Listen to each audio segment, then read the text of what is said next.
আমরা কানে অনেকক্ষণ মোবাইল নিয়ে কথা বলছি, কোনো তার নেই, কি করে হচ্ছে? উইদাউট এনি ওয়্যার বা তার।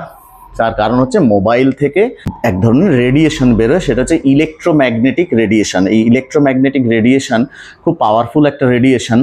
ইলেকট্রোম্যাগনেটিক রেডিয়েশনের একটা ক্ষমতা হচ্ছে, সেটা আমাদের স্কালের হাড়, তার ভেতরে ব্রেনের যেগুলো আছে ওগুলো ভেদ করে চলে যায়, এবং এই ভেদ করে যাওয়ার সময় জিনের স্ট্রাকচারে যদি চেঞ্জ এসে যায় তাহলে টিউমার, এমনকি ক্যান্সার পর্যন্ত হওয়ার সম্ভাবনা আছে। টাইমস অফ ইন্ডিয়ায় অনেকদিন আগে একবার রিপোর্টে বলেছিল যে ইউএসএতে যাদের ব্রেন ক্যান্সার ধরা পড়েছে, ব্রেন ক্যান্সার বা ব্রেন টিউমারটা ব্রেনের সেদিকেই হয়েছে যেদিকে তারা মোবাইলটা বেশি ধরে কথা বলতো, সেই দিকে টিউমার ফর্ম করেছে।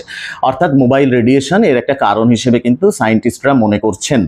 সুতরাং যতটা সম্ভব যদি ইয়ারবাড দিয়ে কথা বলা যায় সেটা ভালো, আর না হলে ঘন্টার পর ঘন্টা অ্যাটলিস্ট ফোনে কানটা ধরে কথা না বলাই ভালো। ঘুমোনোর সময় অনেকে আছে মোবাইলটা অন করে মাথার কাছে রেখে ঘুমন, তা তখন সারা রাত ধরে কিন্তু বললাম যে নিয়ারেস্ট টাওয়ারের সাথেও যোগাযোগ রাখে, নিজেকে কানেক্টেড রাখে, তাহলে সারা রাত ধরে রেডিয়েশনটা মাথার মধ্যে দিয়ে যাচ্ছে। তা সেটাও না করে একটু দূরে রাখা ভালো। যদি কারোর মনে হয় সারা রাত অন রাখাটা দরকার, জরুরি, এমার্জেন্সি পারপাস, সেক্ষেত্রে অফ রাখতে হবে না, কিন্তু মোবাইলটা বডি থেকে একটু দূরে রাখাটা ভালো। এগুলো মাথায় রেখে মোবাইল ফোনের ব্যবহার ভালোভাবে করলে মোবাইল ফোন খুবই ভালো, খারাপভাবে করলে খারাপ।